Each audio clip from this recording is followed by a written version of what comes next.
Hello, everyone, and welcome back to the Autopsy with Maddee P. I'm your host, Maddee P. Girl. What is cracking, queen? For some reason, this camera keeps giving crooked, but I cannot line up the little dot in the leveler. Sorry, I'm actually not a construction worker. Speaking of construction workers, let's hop right in, girl. Let's hop right in. I'm going to start by talking about the VOOV. Because how you're getting robbed again? It's kind of embarrassing. I feel like Ellie's whining today. I feel like their security team needs to be more on lock. Because what the fuck you mean? Y'all have already been through this. I don't understand how things still happen. I truly don't. No whining. And speaking of construction workers with the VOOV. So the people that robbed the VOOV were 4 thieves that were dressed as construction workers.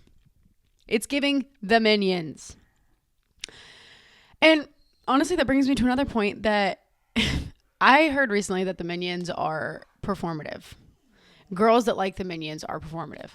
And that shit broke my heart because what the actual heliante are you talking about?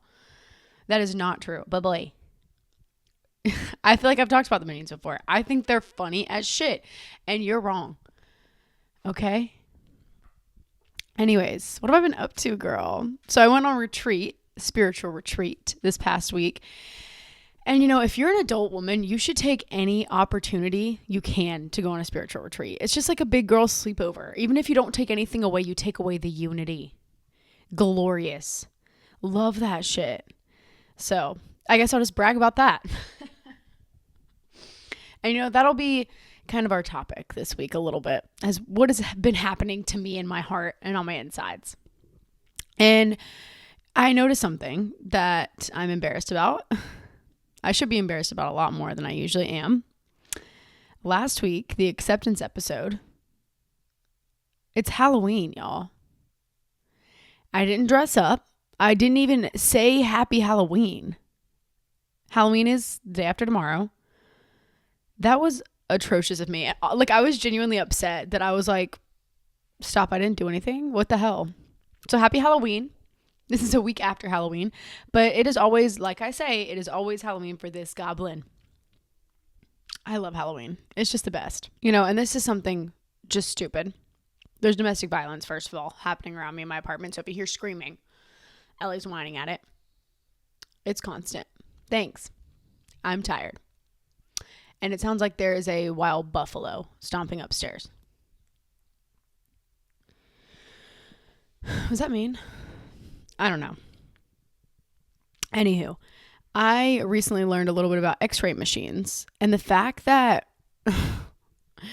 maybe this is obvious to other people.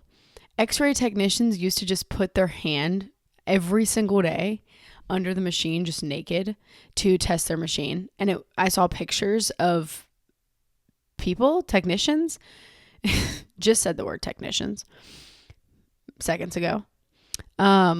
And they were atrocious. And their fingers were just fucked from being under the x-ray machine all day.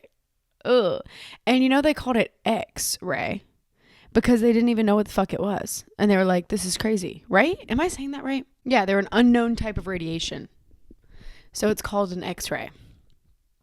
Thought that was so interesting. People were building them shits at home. They were so interested in the X-ray. Crazy. I still don't like doing an X-ray. I'm at the dentist. I'm like, girl, what do you need to see that bad in there for? It's clean up top. We're good. Mind your business. Now, I feel like the things that I'm interested in are the worst things ever, and nobody else is interested in them. So I just sit here and tell you about shit you don't want to hear about. And y'all, I have not sat in front of this camera in a few weeks, and I think it's obvious today. It's really obvious. I've started my cycle. And I've been real sassy about it. Girl, I've been real sassy. I've had to take it down a notch. I've been picking up on the meetings. Yes, I have. Because I've got a lot to say. And I'm saying it at a quick speed. And, yesterday, I drank a Celsius before working. A slow shift. Don't do that. And, the hormones were hormoning. And I was just confused and lost and scared. And it was so bad. And honestly, I've been in that state since then, just aloof aloof. And let me tell you, I do not like having a handle on things. Head in the clouds, fun vibe, sure, until you're just discombobulated and you don't know what's going on. And that has been me all day for the past like 2 days. Anyways, I can't even look at her. Stop. I finally got acrylic nails again. I feel like a woman again, girl. I've been walking around here with some ugly ass nails, looking butched. And I've had my hair in a low ponytail all the time, looking like Parliament. Straight up looking like Parliament. No nails, weird pants, hair in a low pony. You know what I'm talking about. And I want to get back on my feminine grind. And this usually occurs to me around winter time because in the summer I'm tan. I'm in a bathing suit. I don't need makeup like that. Never need makeup, mind you. And, it's just like a natural thing that happens. In the winter, I just get a little more of my feminine era. And the sweaters make me feel feminine. Just like the whole vibe. So I'm kind of excited. I always, like, in the summer, it's so damn hot in Charleston. And there's so many bugs. And it's just, like, so hot. And I'm used to it, Growing up in the South, I'm very used to it. But every year towards the end of summer, I secretly, very, very, very secretly, am kind of excited for winter. Especially more so in my recovery. And I'm like, bruh, I can just picture a cold day wearing a sweatshirt. And then I'm like 3 days in and I hate this shit. It's like 60 today. No thanks. Nope. I hate it. And I just keep thinking about the Wanderer. And you guys know I talk about the Wanderer. And I just keep thinking about it and the beach and just, yeah. But we're not having seasonal depression this year. We're having a great time. And I'm honestly locked the fuck in. I know y'all don't want to hear about me being locked the fuck in anymore, but this ass is on 10. If you want to see a good glute workout, go see my TikTok page because I have been hitting those glutes, sister. I honestly have never been this juicy, I don't think, in my life. And it is just amazing. And my friend Grayson and I, we swim together. Grayson mentioned. Sorry about that, Gray. We swim together, like lap swim. I think I've told you this too. And yesterday, we didn't feel like being there. It was cold, it was disgusting, and it was 60 degrees. Hell. And we decided to float on over to the deep end in this different part of the pool and just play together. And I told her yesterday, I was like, girl, I think I found my new happy place. This is hours later. We worked together. So we were at work hours after we swam. Like a whole day had passed. And I was like, great, I think I found my new happy place. And she was like, stop. Because I was thinking about it before I fell asleep for my nap. I thought that was so girlhood. I don't know why I share that with you. I just think it was so girlhood that both of us just like, we needed that, And I found myself throughout the day going to that as my happy place. And I'm really thankful for that. I saw a podcast where girls were doing highs and lows. And I was going to do that, but I don't think it's me. Because I think I just sat here for 6 minutes and complained half the time. Not sure. 10 minutes. Perfect. I'm in a very out of town era of my life right now, in a very, very, very busy era. But I am blessed to be stressed, as they say. I truly am, because this was not a life that I would be living before. I did a whole lot of laying around, and that's just not something I do nowadays. And I'm extremely, extremely thankful for that. When I am just tired as shit, at the end of the day, I'm like, wait, I look back and I'm like, wait, I utilized my entire morning before work to a vicious level. I basically have like 3 jobs, all types of shit I'm doing. I'm working out. I'm working on the podcast. I'm going to meetings. I'm working with people in the program, 12-step, whatever. I just got all types of shit going on. And then I go to work, and at the end of the day, I'm spent. And all I can do is kind of be delighted in it. As much as I some days want to complain and be like, I'm fucking tired, at the end, I'm always grateful. I'm always delighted. And then when my head hits that pillow, it's silence. It's silence in this brain. From time to time, I'm thinking about something, but for the most part, my life is good to me, I have to say. So anyways, that being said, I'm just doing a lot of bragging and complaining at the same time. I'm in my fulfillment era. So yeah, I haven't been in front of this mic a few weeks. I've been bouncing all around town and forgetting to tell y'all happy Halloween. Horrible podcast host for that. Sometimes I forget that I have a podcast, and then somebody brings it up and I'm like, please don't watch that. Just pretend you didn't. Keep scrolling. Pretend you didn't see that. Isn't it crazy to y'all that I have been doing this? No shame, too, mind you, no shame, which is another just amazing thing. For this is like our 43rd episode, I think. That's crazy. And that should show you not to give up, because I still get like fucking 10 views and I am not giving up anytime soon. And sometimes it stresses me out. Like, this isn't just like, it is a side hobby. It is a side hobby and I love it. I truly love doing the podcast. Genuinely, I love this. But at the same time, sometimes it's stressful. I mean, like, editing and creating episodes, and sometimes being stuck on topics and being like, should I talk about this on the internet? Should I not? You know? And I honestly wouldn't have it any other way, because I have not given up. And it's like, this isn't just a side gig, like I say again. And that is just, sometimes I stop and I'm like, yeah, what the fuck? And, this weekend we'll start jumping into some stuff now. We're talking about spirituality. No, I'm not going to do it. I'm not going to do that. That was going to be a bad bit. I'm talking about spirituality today. We will jump into that after I say this, that this weekend while I was away, I used to have like cry breakdown moments all the time. Obviously just like stress, that type of crying, like freaking out, but like more in terms of like gratefulness style cry, like a spiritual cry. You know what I'm talking about? And like when you're talking and you're just crying, like that womanhood shit, And I used to have that so bad. I used to have that bug so bad, especially at the beginning of sobriety. I probably cried in like half my episodes. And there's no shame in that, by the way. I'm not shaming that. I love that. I love that energy, because I think it's just so raw. And somebody who is so excited to be saved, because I see it in other people now coming into recovery or just coming into a different era of their life. And like that realness is something that we all need to keep. And I just love that. Anyways, I haven't had a good solid spiritual grateful cry sesh in a minute. I've been going through life, and so anyways, this past weekend I had some alone time in the woods, and I had a moment that I have not had. I think I've had like one of these. It's been a while, and it just fucking hit me that I made it through the entire year sober, and I was sitting at the very place, the exact spot I sat when I was begging for my life, when I was begging to want to live and begging to maybe potentially make it through the sobriety shit and have a life of wonder and of joy. And like, I just wanted fucking freedom.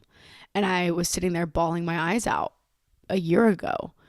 And it all hit me, because I was just sitting there trying to let go of some resentments. My intention was that, and to just like get some things out in private and just be truly in nature. That's all I wanted to do.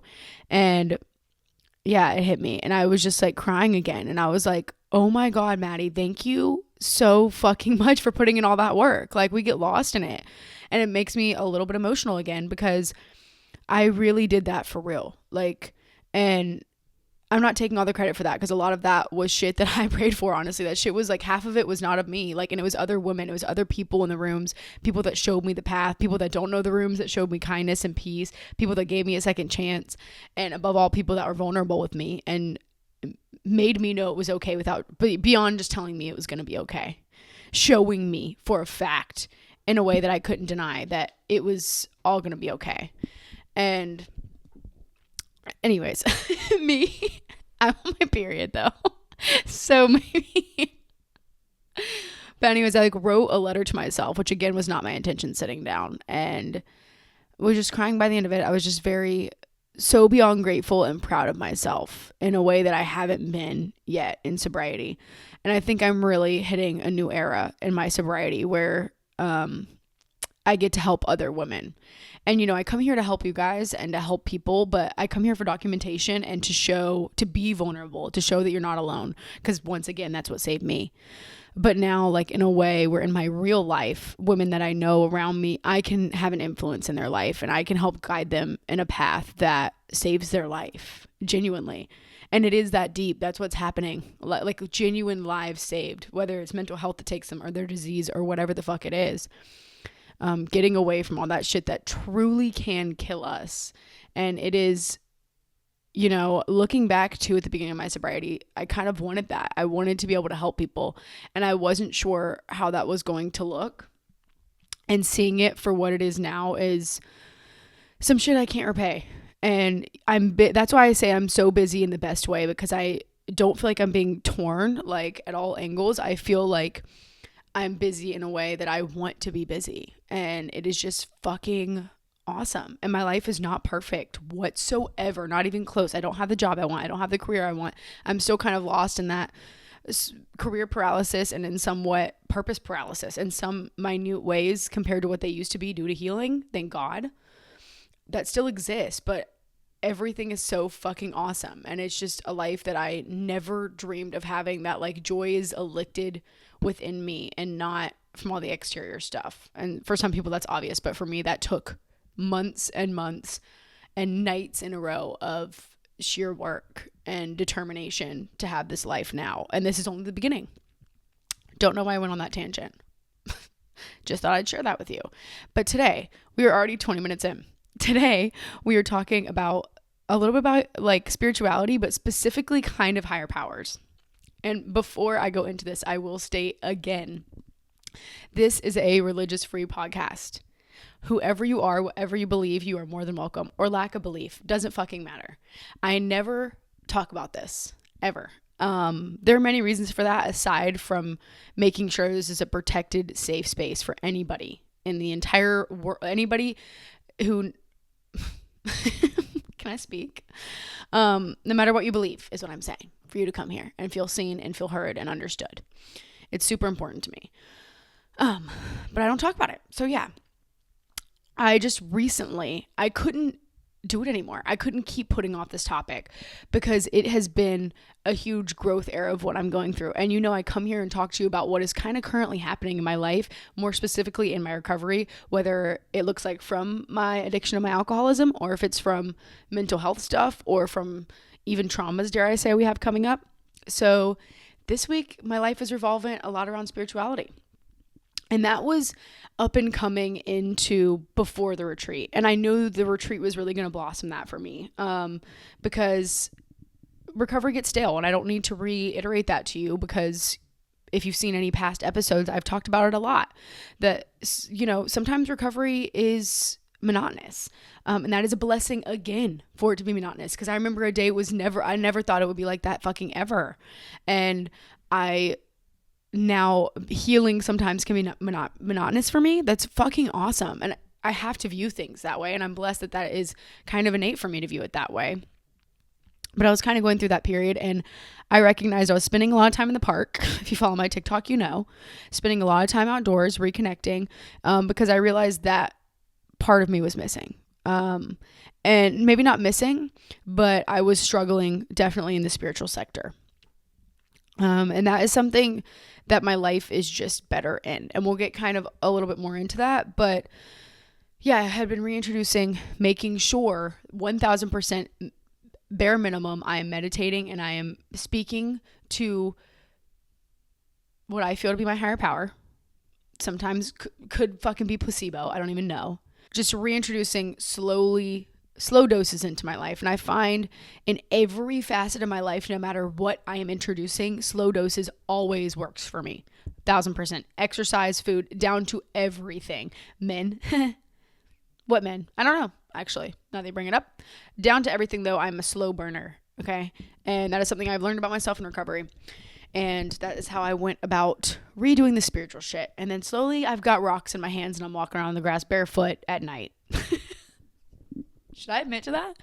Again? Is that witchy? I hope that came across as witchy and not crazy. It's crazy.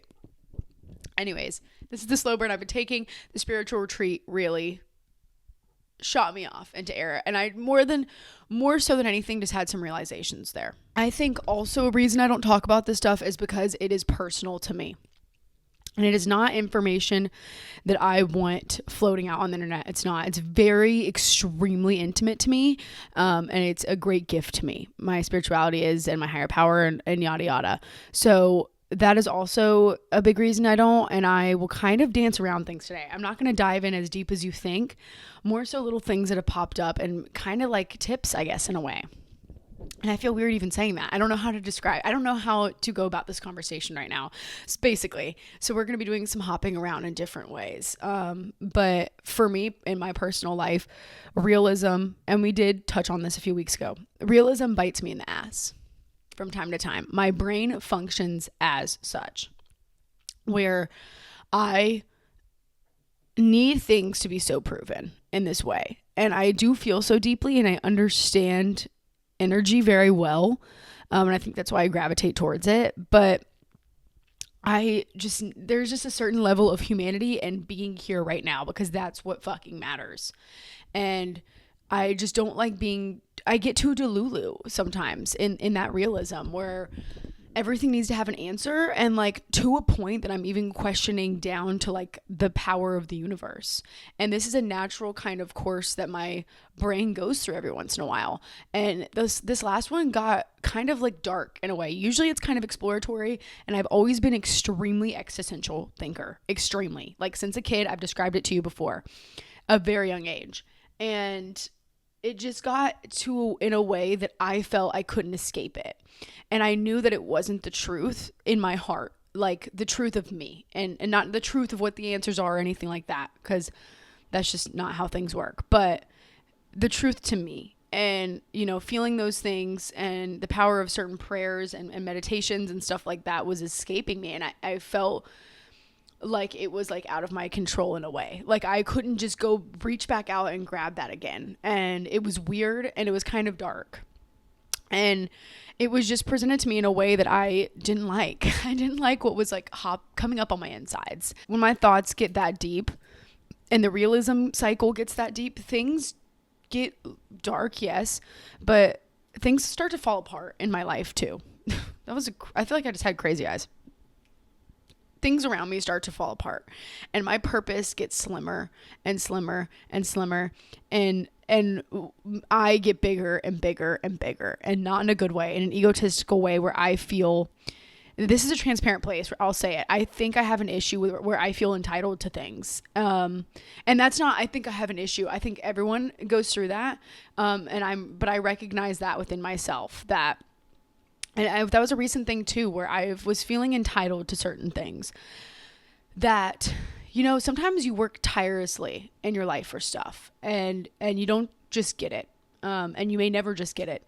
And that is just part of life. And we have this sense of entitlement where we feel we deserve these things, and they should just be bestowed upon us and granted to us. And that is just not a life that I choose to live, because it is full of disappointment and it's full of pride. And it never worked for me. And, you know, it led me sometimes to think that hoping and wishing didn't work, which I think leads me back to that realism cycle, because I'm not being granted the things I want because I'm in this state of deserving. In those time periods too, I think because I get so inflated, things become lonely to me.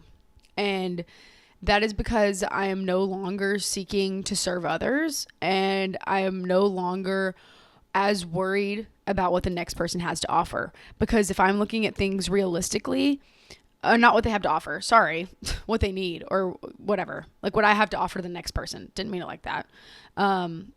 Because realistically, people are doing me dirty in life. And when I'm in a healing phase, a very spiritual phase, I don't see those things the same, because I recognize people as hurting, point blank, period.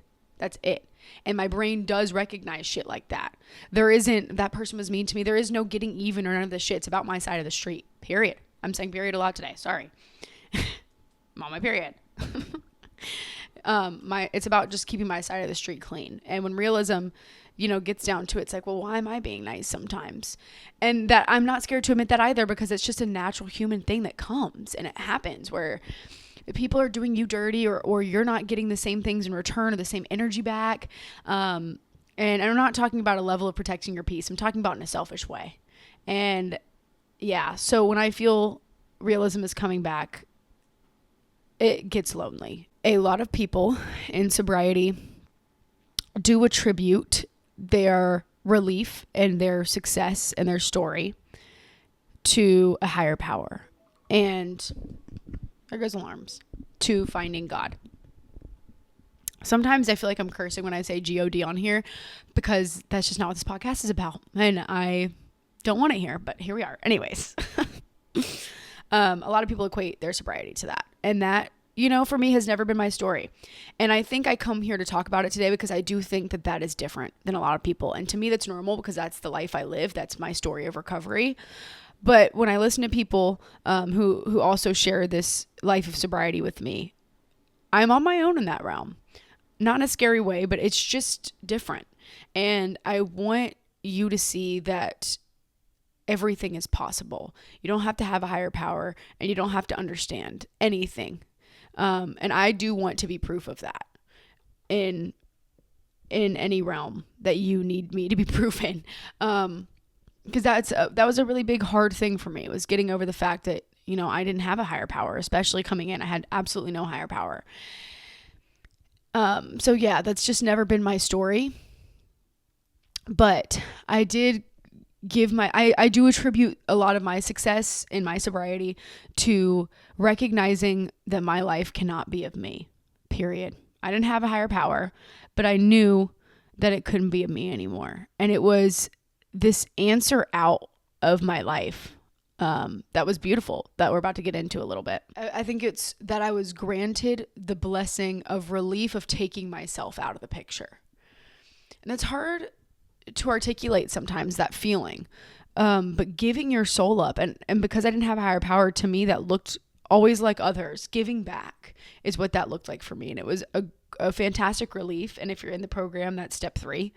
And that was a big life changer for me. And this new, my new purpose of life being for other people was, I think it's at least I had a task too.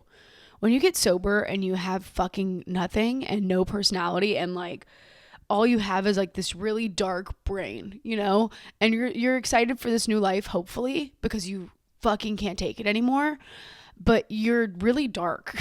I think I was, at least I can't speak for others, and I needed a task. I think in reality what that was too is I was so fucking tired, and I just didn't want to be conscious anymore. I didn't want to be conscious. And, I didn't want to die at this point, but I saw the hope, and I was pushing to live. And it was a huge driving factor of me getting sober, was choosing to live and to want to live. But I didn't want to be conscious. And it's a unique way out to look at it. I'm blessed that was what I chose as my new way out. Before that was drinking and drugs, I think, for myself, was that way out. And now it would be other people. And I think for some reason we kind of all are searching for a way out, a twisted way out, where we are just fucking tired and we need a break. We want all this to stop and we don't want to be here and we just want to disappear for a minute. And so we choose, some people that's God, and some people that's higher power. And for some people that is drugs and alcohol, like myself, or food, or self-medicating in some way, or boys, or shopping, or whatever you want to call it. There's this escape that we need because we don't want to die, but we also don't necessarily want to live. Also, I think it's this great mission to find something to turn our lives over to as well. And that also is passion, career, that can come in different ways. I think they're kind of the same thing, but for some reason also a little different. And I needed greatly both of those things to exist. And another kind of dull ache of mine, and a big attribution of my loneliness and my darkness and my suffering, was this feeling kind of that like I've lost something and I don't even know what I've lost. Like I'm missing parts of me and I don't even know what they are. I couldn't tell you what it is, but I'm searching aimlessly. I am like feverishly searching for this. And I've kind of described that feeling before. And, in the mind of an alcoholic and an addict, that for some reason we are entranced with the ideal that it is at the bottom of the bottle.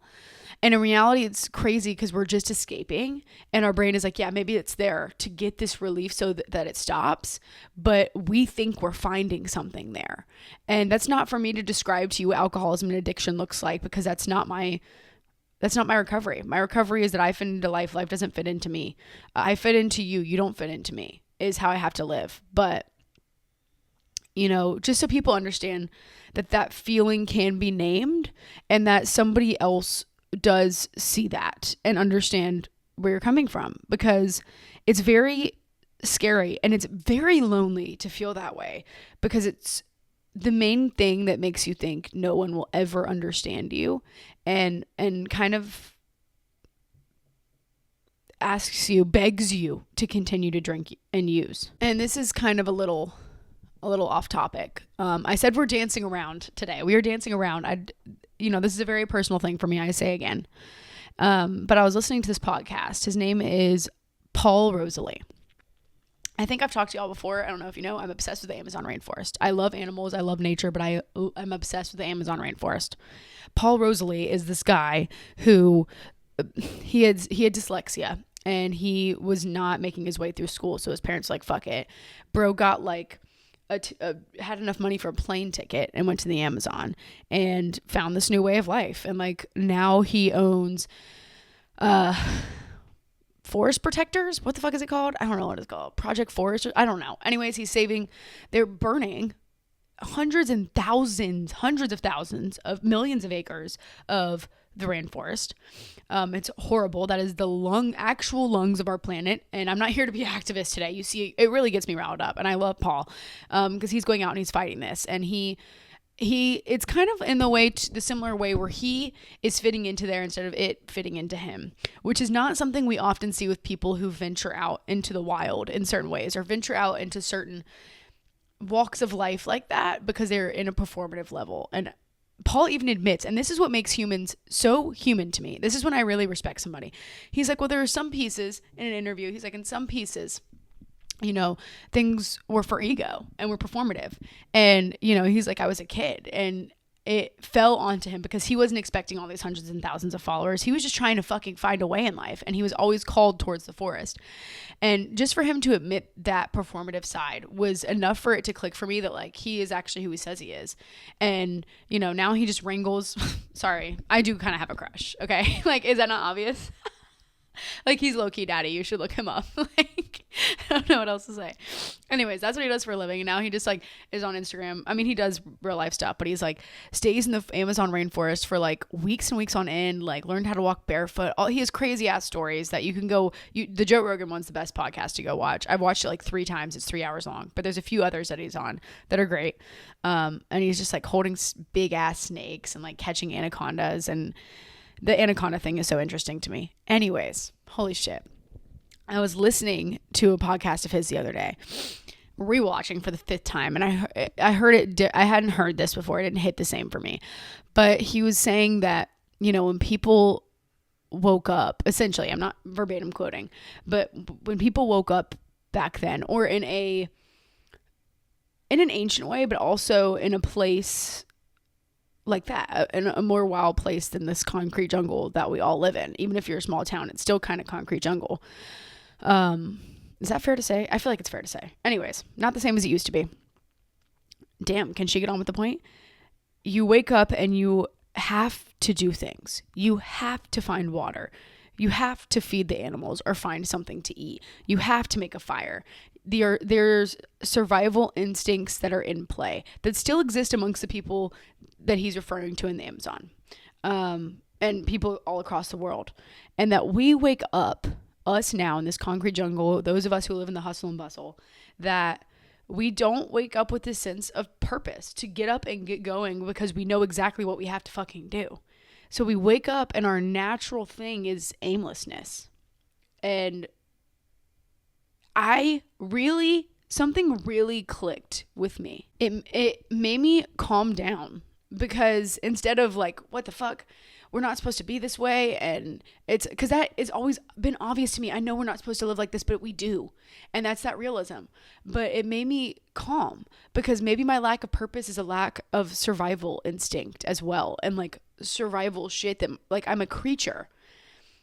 I sound like I've been tripping drugs. I'm sober. I don't know. I don't know what to tell you. High on life, baby girl. Baby girl. Do your dance. Let me twirl. Anyways. I'm a creature. I'm an animal. I don't know if I should go on this because I can't take myself seriously right now. Now that I'm realizing what the fuck I'm talking about. And I am not doing the things that maybe were first intended. And things have changed since then. And obviously we have new intentions in our life. But, you know, things are so much bigger than me. And sometimes that takes a punch in the face or hearing the right thing, because it's obvious things are so much bigger than us. And I think it reminded me too of my the importance of connection in specifically nature for myself. Or I'm really into water. Okay. It's just like where I belong. And there's a connection there that exists that, you know, it's not always about the higher power. And I think today, you know, we are touching more on spirituality because I can be super open about that. And that is what's important first and foremost. And he talks about like millions of heartbeats being around him. And for some reason I pictured that when I was alone in the woods this weekend. I thought about it and was just like, there are millions of heartbeats out here. What I was talking about with like, sometimes I need it jackknifed into me. I don't even know what a jackknife is. I don't know what I mean by that, but I need it like smacked into me that I'm small, because I always felt like I already kind of had the humble thing under control. Like I already didn't feel that important. And I think to some degree I didn't. I think I was blessed I have a lot to be grateful for. And not everybody has that. I was blessed to come from the life I do with the family that I do. And a lot of people, especially people around me in recovery, don't have that.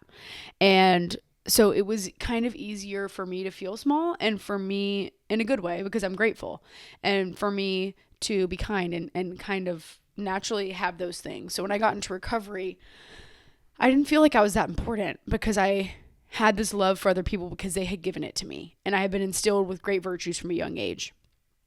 And it wasn't the truth, because it makes me reflect in a way that makes me realize that my problems are so big, though, I think is what I'm trying to say. That's exactly what I'm trying to say. My problems are massive, though. And if my problems are massive, for some reason in my brain that equates to me supposedly being massive. Not fat or gargantuan, but my ego and my importance in this world. My worrying is so important to partake in. It's so much more important than the next person, and it's blinding. And how much of that is ego, you know? Like, that's kind of like a weird thing to talk about and to bring up, but I just had to reflect on that, because it does equate in me personally. And maybe that's not for everybody. You know, like I don't have kids. I don't have like, there's these things that I worry about are not based on if somebody's going to live or die or the livelihood of something else. It's very like minuscule, honestly. And my problems are very minuscule compared to a lot of people. So, you know, kind of that equation and what that looks like for me has been an interesting concept to grasp. A main takeaway of that part is that my worrying and my problems are so much more important than even the next person. And it is like blinding. And I've worked on my worry and I've worked on my anxieties. And I love that now I label it as worry. I would have labeled that as anxiety before. And it is not the same. It's not the same feeling. I have worry now. And that is beautiful. I want that to be proof that you can overcome anything, any mental illness, anything that you put your mind to, you can overcome. Because I never thought that I would ever refer to what in my past life would be anxiety as worry right now. And that's another beautiful thing that just happened to me. What the fuck? Sorry. Anyways. Yeah, it can blind me and it can overtake me. And that is just an egotistical way of thinking. I won't ever get into what my higher power is for many reasons, as stated before. But I will talk about maybe some kind of recent occurrences that I've had that maybe they just get your gears going. Maybe they just get your mind going, because I also don't want to sound like I'm trying to be influential and try to push you towards anything under any realm. This is just, if you saw this video, you think about the higher power thing, you're interested in what I have to say about it, that you're welcome to take away whatever you need. You know, but anyways, I sat next to this guy a few weeks ago, and it was this man that doesn't speak very much. And he said that people are generally more happy when they believe in something. And that I brought that up too a few weeks ago. And I've just been reflecting on that, and he keeps popping in my head. And I think it was the power of who said it, where it came from, that the words struck me differently. And that's why it's so important to reread things, to remember things, and that if your mind, I've said this before again, is being presented with something multiple times, there's a reason that it's stuck in that way. And I can picture him saying it. And I don't know, it really, I needed to hear it at that time. And that is a truth, a 1000% truth in my life, because I told you what things are like when I get super realistic. And I don't give a fuck if things are placebo. I don't care if I can't name my higher power. I don't care. It works for me. And it reminded me of the equation that I get to go throughout my entire life of not naming and naming and not naming and naming this thing. And I say that to say too that whenever I lack hope, I give up, or I dance more on that give up side instead of this determination side where I get up and I do those things I list and my day looks like this and it's hectic and it's this and it's that. But I choose the power side, and I choose the determination side, and I choose the side of hope. And that is something that I cannot seem to elect in myself the same without a belief of some system, of some spiritual walk in my life in some way. That I struggle. I tend to be more negative, if we're being honest, about shit like that. Where's the fucking hope? Because y'all sound like you're doing a whole lot of hoping and wishing and shit to me. And it sounds like you're depending on luck, is what it feels like to me. When I get too realistic. And I recognize that the only time that I am truly in that hope and prospering and with determination and shooting forward daily and where things can be so one day at a time, joy in life, is through that hope that I gain in my higher power. It causes a consistency, hope does, within myself, that pushes me kind of in a determination that's beyond belief. And in a way that I have articulated to you, as I'm very grateful for now, is like this determination I have that I did not think I possessed at all. I was a huge procrastinator. I never thought I would go for my dreams or go for what I want in this life, down to every single thing I want slowly piling onto my plate. And that is through hope, and that's through shooting forward in my spiritual life. And again, for me personally, I will continue to say that.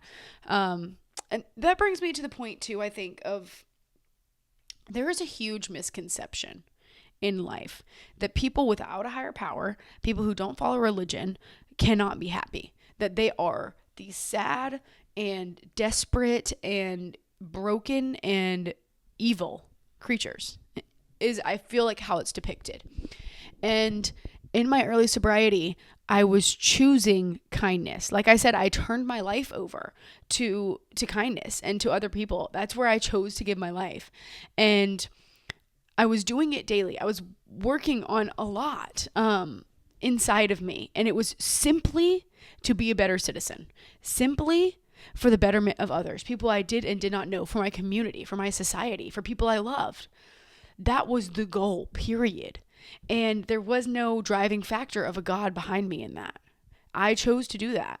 And in a way that was very defiant, I continued on that course. And it held me back from my spirituality, because I wanted to be the proof that, people without a higher power are not what you think they are. And I didn't want people to think that my power in helping others came from a different source other than myself. And I think that has to do with my religious background and those misconceptions. And I just wanted to be that proof so fucking bad. And it really hindered me as I got later into my recovery.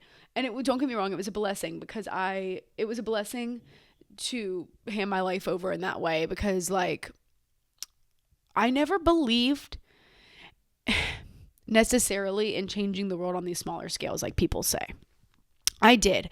I knew for a fact, because my mom's job and what I've been taught in my life, that dealing with the community here is way more important than dealing with the world. And I knew that much, but my little acts of kindness couldn't possibly be doing anything. And that was happening to me daily, where I was granted so much from helping others. And that was something that was kind of unbelievable to me. And I never thought that I could have a hand in changing the world necessarily, or even my world. Honestly. And not that I'm fucking Gandhi or anything by any means whatsoever, but it was beautiful to see that I could have a hand in this world being a really peaceful place. And it did matter what my actions were. It did matter which side of the fence I leaned on. It did matter if my grass was green and my lawn was cut and the doors were open inviting people in. That is fucking important. And that kind of like all went off in my brain at once. And so I wanted to protect that. And it definitely hindered, like I said, for the 15th time, later my sobriety, when I was growing in my spirituality and kind of like growing towards a higher power and stuff, it sucked because my ego, it started being my ego. At first it was a reluctance, and it was like, I just didn't know where I stood. When you lose yourself like that at the hands of addiction of alcoholism, you lose everything. You lose any higher power you ever had concept of, at least for me. And like I lost everything. And there was nothing there. And, so I don't think it started as an ego thing. That's just what I could believe in. That's what I had. That was my higher power.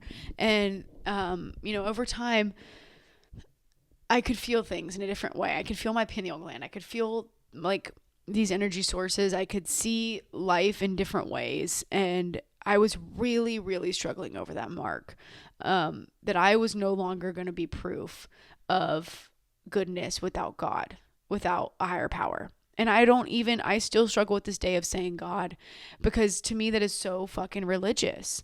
And I'm just not somebody that's like that. And so, yeah, I still struggle. And now I'm going to stop talking because now we're doing that dance thing that I didn't want to be on, where I'm not talking too much about that shit. Okay, my camera died. It is the next day. I tried to make it look like it wasn't, but look at these goggle marks, y'all.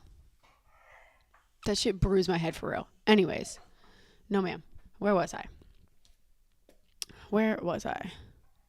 Oh, okay. So basically, I grew into that energy again, where it felt like my spirituality was both realistic and full of hope and energetic and very fulfilling. And it was kind of a moment too where I felt like all of my work had truly paid off, in terms of I was coming to the realization that I was building what worked for me. And that was the goal the whole time. I thought the goal was finding this higher power. I thought the goal was finding God, finding all this shit like everybody else. The goal was that I was building my own and that I felt secure in it. And that took me a really long time and is a journey that I will go through continuously. And it felt amazing to know that that was what I was fighting for the whole time. And that mine might not look like everybody else's, and that was okay. And I felt like it was okay. And then also, like, more recently, especially after the retreat, it really came to my attention that my spirituality and my higher power and that whole sector of my sobriety and of my life is going to be so ebb and flow. And this realism, all this shit that I go through, it's going to be all over the place sometimes, because that's how my brain works. But I always go back to source, and that's what's important. And I had to stop being hard on myself for the fact that my shit didn't look like everybody else's, because that's not the goal, to fit in. That was never the goal.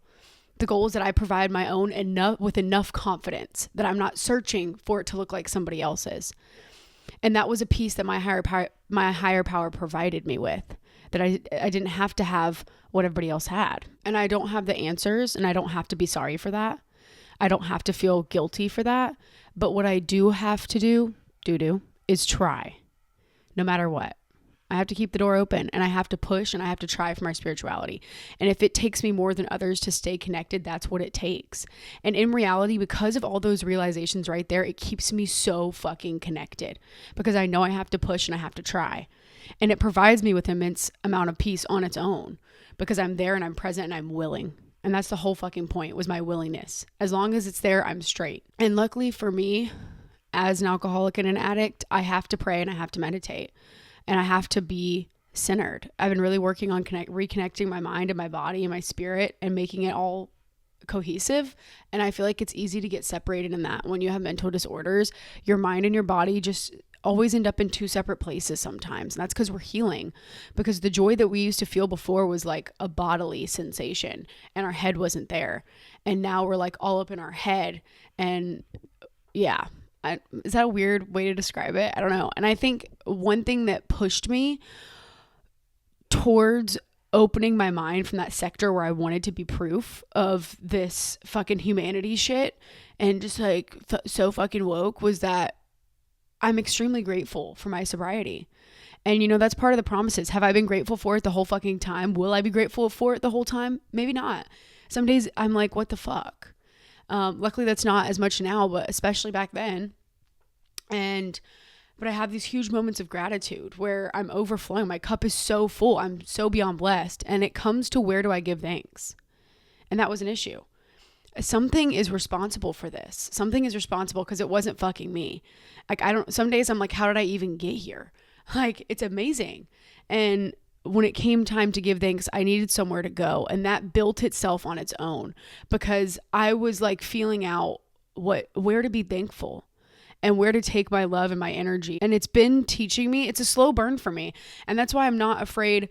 You know, I'm not too vulnerable with exactly what that looks like, but I'm not afraid to talk about it and how difficult it is regaining your spirituality, because it's okay to wish.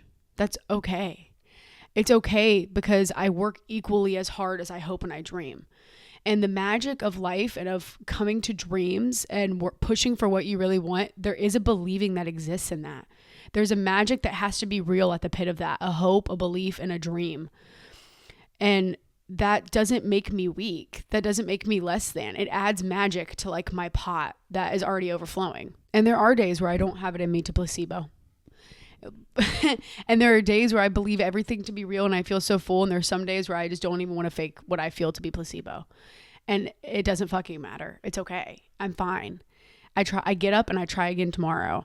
And the spirituality aspect also provides me a really big help when it comes to certain days. I've said this before, to restart your day. If your morning is shit and you're having a really shit time and it's like 1 o'clock and you're like, what the fuck is going on?